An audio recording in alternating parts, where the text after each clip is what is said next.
all of our specifications besides that. This has been a project that we've been working on through DRC since August, and with the preliminary plat, as you remember, further back than that.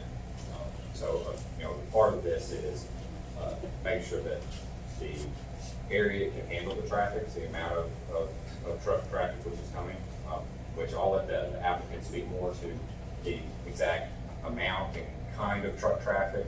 So we asked them to do an analysis of those areas to make sure that those trucks can make that turn. And that is what they have determined. That was attached with your package as well. Any questions for Kurt? The DRC made no recommendation on this, is that correct? That is correct. Was there any comments you could share from that meeting or come to the side? Well, the comment there, I believe, was a concern about the future road developments that are coming for this area. So with the preliminary plat that's already been passed through this commission, that's the decision of what improvements were going to occur. I think there was some concern of what future improvements would occur and when additional development occurred on the commercial property. So I think that is what the concern was, and that's something that we are working out. And as they come back for final plat, that's something we will have worked out of what the additional improvements will be on the road improvements and intersection improvements and what that will look like. Drew, can you point out the detention ponds that you mentioned? Yes, of course. If you will, please step forward or closer to your mic and speak. Sorry, recognize yourself. I'm the city engineer that reviewed Gator's plan for the drainage, and that pretty much what Truett described is very correct. And I think at some point we'll have Timothy Daniels up here explain this. But one of the things we want to point out too is this particular property is just that tract, but the property as a whole, they're working with downstream with the anticipation of making improvements on the long term for that for any further development. So we're not just looking at detention associated with this site, just the building, just the area around it, but long term there'll be detention improvements going downstream as well. Yeah, the stream means behind the subdivision. That's correct. I believe Andy Francis is here to talk about those things as well. So I just wanted to put that out to let y'all know going forward, there's even more improvements that are going to be made as part of it. Thank you. Mr. Chairman, since Ted's up there. Yeah, sure. Stay and answer some other questions. Am I not loud enough? Yeah, I think they're not hearing you. All right. So, do you recognize these documents? I do. Okay, what are these documents? These are Timothy Daniels' calculations that result as far as what the flow that comes off his site. All right. Is that gentleman an engineer, professional engineer? He is. Okay. And these are drainage calculations?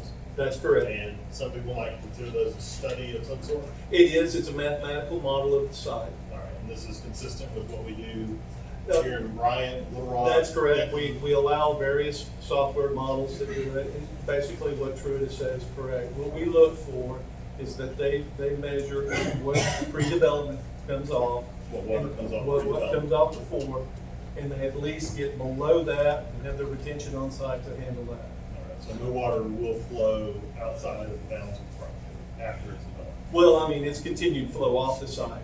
You don't want to completely Or deplete all the water, it'll be equal but to you don't the- want it going any more than it was. So in a lot of instances, this does improve drainage coming off the site for larger rainfall events, 25-year rainfall events, 50, 100 plus. So, I mean, it's going to help things as far as reduce the amount of surge flow that comes down through there. But once again, this is only for this portion of it. And this is a particular property. When it goes to developing even more, they have to re-examine that.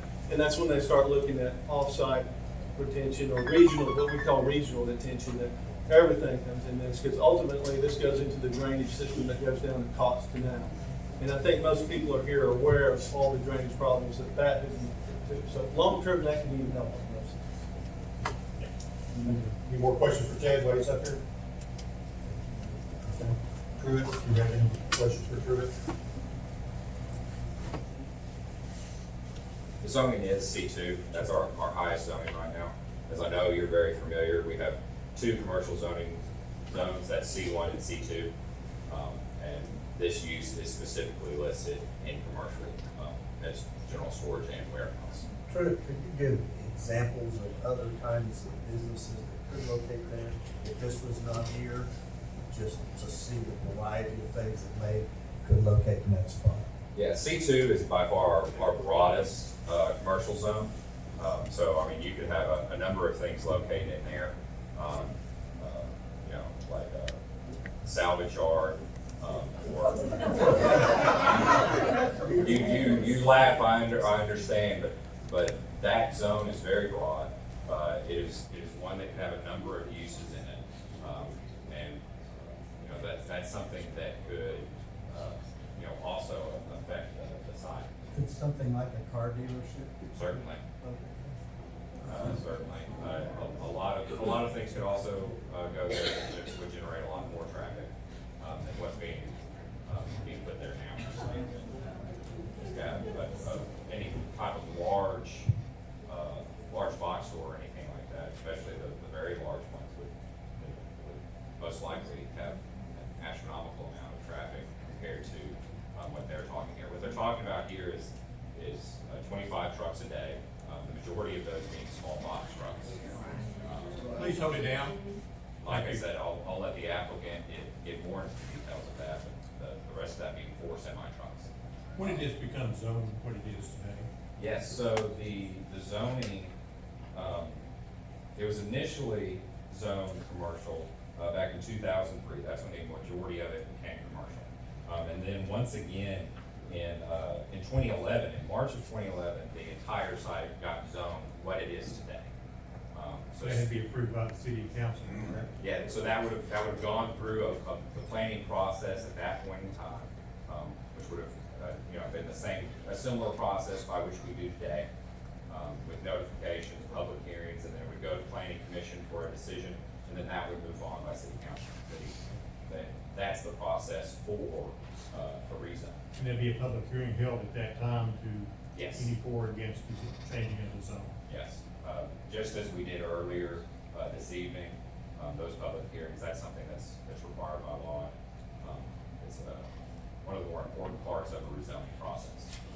Has the property right next to this toward the overpass, that be north, Be west. be west, I guess? Oh. Has that been sold to the same buyer? I believe, and once again, I'll let them clarify. Okay. But I believe the only portion that's being sold, that would be sold to them, is the portion that's outlined in the black dashed lines on the site plan.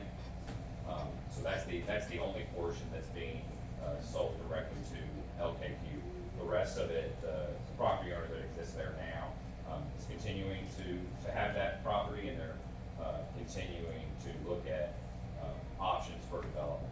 And how about toward Lexington Park? Is that zone the same? Yes, so it's all zoned, that entire chunk is zoned commercial too.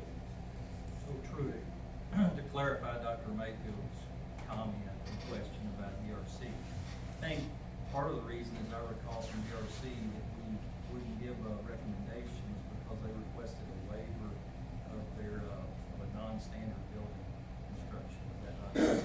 I think, And the site plan conformed. Right. We were concerned with future development, which we would deal with, but part of the recommendation was because of the request for a non-standard building. Did they meet our commercial design standard act? right, so as I know, planning commission, you know, our commercial design standards are one of our newest parts of our code that we've implemented, and what they are, the standard by which they make commercial buildings build in Bryant. It's to make, to have a certain look and a certain style and a certain appeal. The section that this isn't meeting, so it meets the majority of those standards. The portion that it doesn't has to do with when you're looking at the facade line of a building, every 100 feet, the vertical line has to change by a foot. So if that makes sense, if you're looking down that building, and it can't just be one steady building, one steady line. It's gotta change and deviate. And to give you, an idea of what those standards are like, there's certain materials that you have to use those things, like your R panel, is one of those that you have to use sparingly. There's a percentage that holds you back.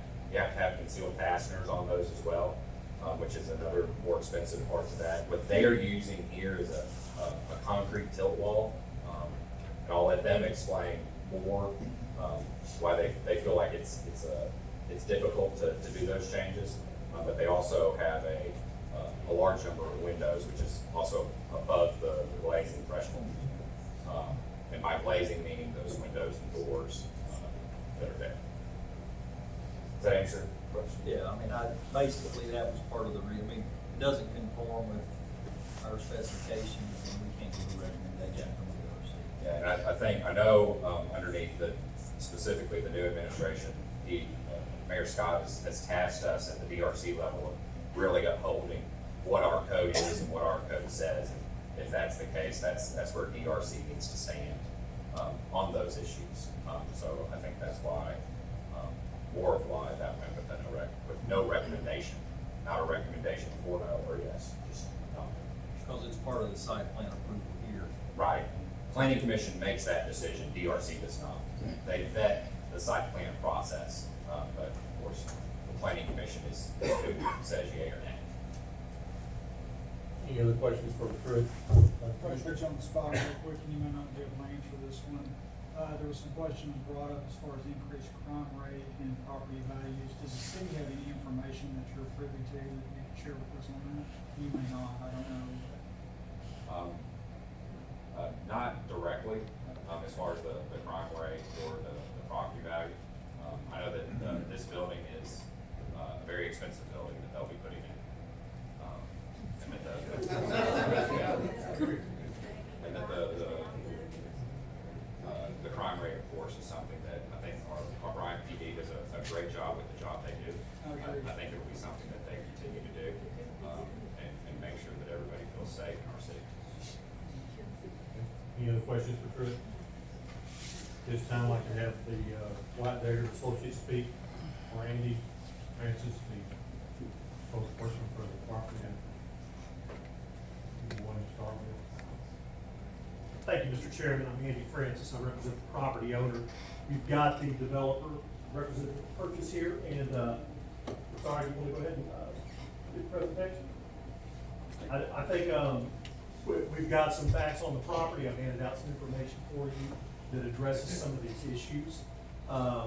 The drainage, as Ted said, is going to meet all ordinance requirements. There will be no more water coming off the property after development than there is before development. There have been some previous concept plans that have been filed with the commission that showed possible developments for this property, including very large lots on Raymar. We did meet with the Meadow Lake neighborhood a couple of years ago after a revision to one of these plans was filed. One of the concerns that they raised was the initial plan followed your master street plan and aligned the north-south connector from the frontage road to Raymar with one of the internal streets on the neighborhood. The neighbors were clear they didn't want that. We changed that. We moved that street to the west so that it hits Raymar to the west of the neighborhood and not directly across from it. My client has asked me after, if this gets approved, to sit down again with the neighborhood and talk with them about maybe looking at some changes to some of the specifics in the zoning ordinance for some of the land that's closest to the neighborhood there on the south and the east, excluding this lot, of course, if it's approved. So, you know, we've talked with the neighborhood. We've tried to talk with them. Certainly they're unhappy with this. I understand that. That's not going to change their mind, but we're going to continue that. We're certainly following your plans. We feel like we've got a development here that meets the plans. One thing that Mr. Jim Nelson can talk about is Truett stated that there was a request for a non-conforming building and to take a variance from the design standards, but the builder is committed to follow the design standards. They're not requesting any variances on this. We're happy to answer any questions. We've got the engineers here. We've got Ernie Peters, a traffic engineer here, who's done a little traffic study on this building. We've got Jim Nelson, who's flown in from Houston, who's the developer, the purchaser of this property. And we're here to answer any questions. And I feel like this is a great opportunity for the city. The neighbors don't like it, I've heard that. But this is a one-of-a-kind facility for Arkansas. The way I look at it is this is the heart hospital of commercial uses. This is a building that is far and above the quality of anything else in central Arkansas and in most of Arkansas. And it is the type of development that will help launch Bryant into another category. So I hope you'll look at it. We're here to answer any questions that you have. So Andy, Yeah. you said that we're gonna remove the request for a waiver and build a building conforming. Don't conform to the ordinance. I think one thing Jim mentioned was that if, they'll look at the cost differential between building the building as is and complying with the design ordinance. And if, we'll tell the commission what that amount is. If they would like that to be spent on landscaping instead of, complying with the ordinance, we'll do whatever the commission wants to do, but we will comply with the ordinance. Have you done any study on noise for this kind of facility? We've got Ernie Peters here who has some good experience. I think the noise we're talking about, that we hear a concern about is the noise from the traffic mainly. So I think if we want to have some information about that, Ernie can talk to that. Andy, I have a question about your landscape plan and the buffer, because that seems to be a concern, and I drove over it every day. When you come out of the street, you look straight across it at the new building where it'll be. I've heard 20 feet, I've heard 50 feet. I've scaled it off. It looks as though you're about 100 feet off of Raymar to the asphalt of the drive. Is that correct?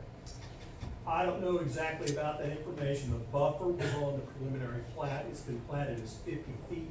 That begins at the north right-of-way of the Raymar Road right-of-way and goes north 50 feet. Then looking at the, from the north line of the buffer, it's about 20 feet to the start of the pavement. And then the pavement is, I think, I'm saying this from memory, about 134 feet to the south wall of the building. So when I scaled it out, there's an 80-foot right-of-way for Raymar Road. I came up with about 184 feet about 284 feet from the south wall of the building to the closest north fence of the residential property. And I came up about 100 feet to the asphalt, then about 120 or so, or 30 to the building, so somewhere there. Yeah. In that 100 feet from Raymar to the asphalt parking lot, what kind of buffer will there be? Will the existing trees and underbrush stay there? Will there be some clearing? Here's the plan on that, is that the 50 feet buffer from the north right-of-way line of Raymar will be an undisturbed buffer subject to it can be crossed for utilities, and to level out the site and make sure that we address the drainage problems. There needs to be a little bit of grading in the western edge of that buffer, but the buyer has committed to re-landscaping any part of that buffer that's disturbed, and their plan is to do as little disturbance to the buffer as possible, and where it's disturbed to replant it. But the intent is for it to remain undisturbed. Long term, yes. So I'm a little dense here, we're leaving most of the trees. We'll leave most of the trees. There's In gonna the be buffered area. in the buffer area. So since we're talking about trees, on this landscape plan, would it be fair to say there's 114 trees planted? That's the number. All right. I'm guilty. And the purpose of those trees is to, A, beautify the area and to help block sound. And to help watch the sound. They went with an evergreen tree, I believe it's a magnolia tree. Correct. So again, it's not a lower quality landscape tree. It's designed to be an evergreen tree, a nice tree, an attractive tree, and to grow up to be a larger tree.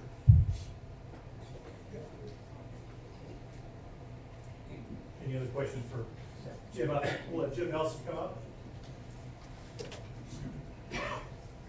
What about safety? Please sign in, state your name.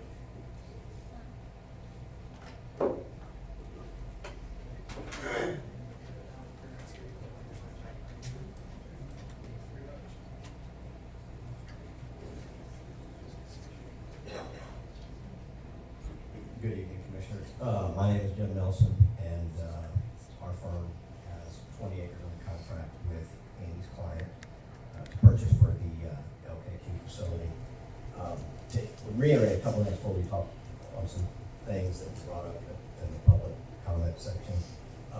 The buffer is, I think it's important for everybody here to understand, if a tree does not need to be touched, it's not going to be touched. So, and Please be quiet. And- Let me speak.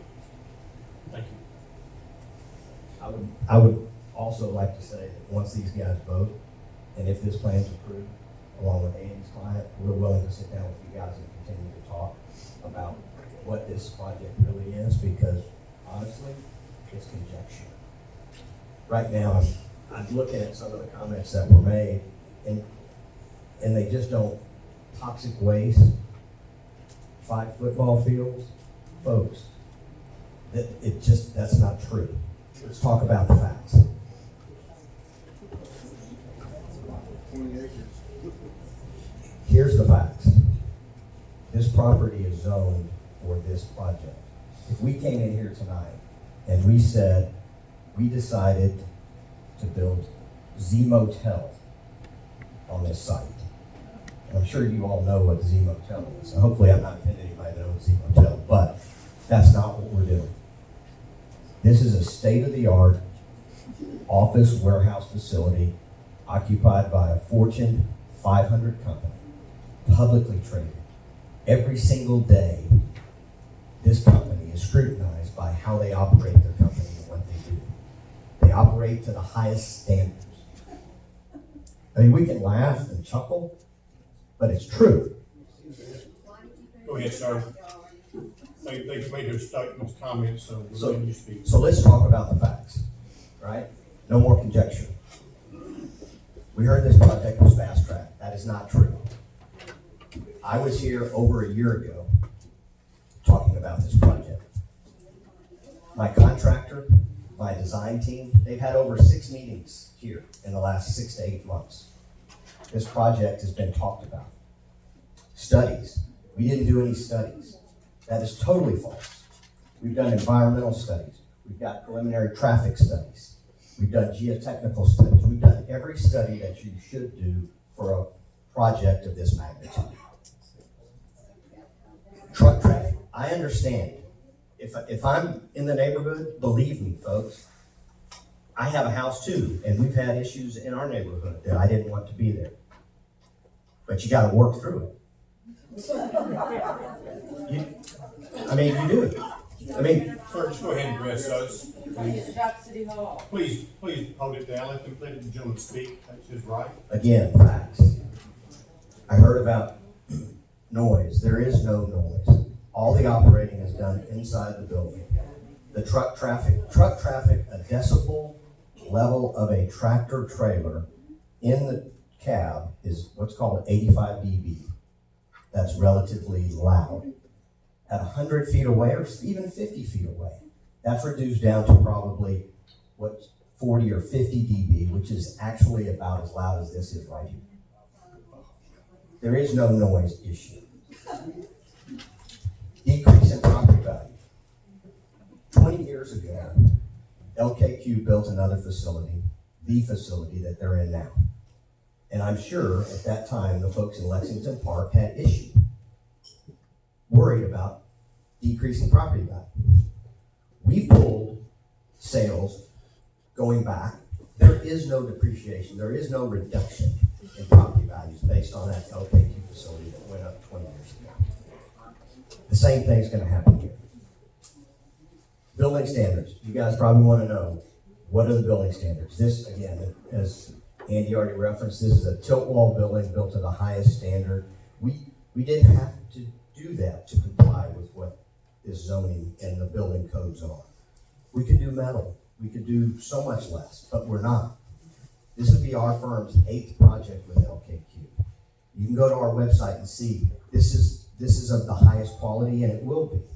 In fact, it's not negative, it's positive, this development. It's taken 20 acres of 100 with 1 occupant, right? Think about that. You could have 6 other things in there with a parking requirement that's 6 per 1,000 versus what we have, which comes out to less than 0.25 per 1,000. And think about the traffic that you'd have in the neighborhood then, right? think about what could be, we've already talked about what could be developed out there. We don't need to tell you guys, but for the neighbors to think that they can do better, is a body shop, a repair body shop better? Is a motor motel better? Is a marine storage yard and repair yard better? I contend no.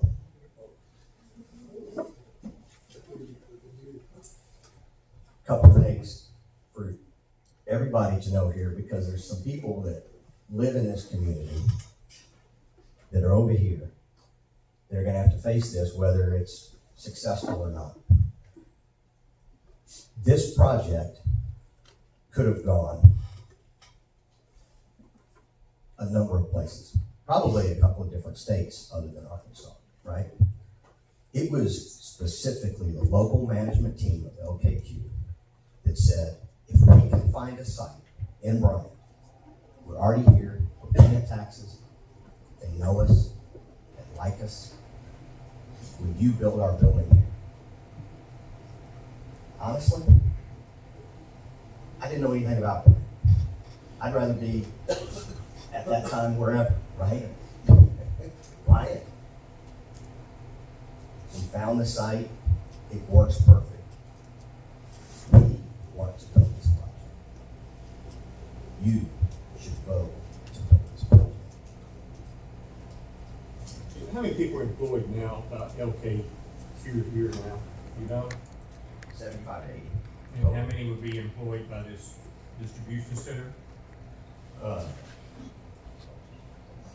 Not saying with the possibility of going more, right, as the business increases, but to the detriment. The other side of that coin is if this project didn't get approved and it goes somewhere else, there's probably 40-ish people that live in Saline County, some in Bryant, significantly of those in Bryant, that would probably not have a job. They would follow next. Is this a 24-hour business? 24 hours, 7? Is there some warehouse done in 24 hours? In the evenings? Yeah, there's some warehouse operations in the evenings after business hours. We have LKQ representative as well as traffic, and Peter's here, we can talk about traffic with regards to that operation. So most of the work would be, our truck be moving, would be daytime, time frame would be what? 8 to 5? Predominantly, Todd, tell me if I'm wrong, normally in these projects, you'll have 2 or 3 trucks going out in the morning, and then a handful coming back in the evening. Normally this is distributing parts to obviously all of Arkansas. So it serves a radius of 200, 300 miles? Yeah, probably, and again, this is, it'll take product sometimes to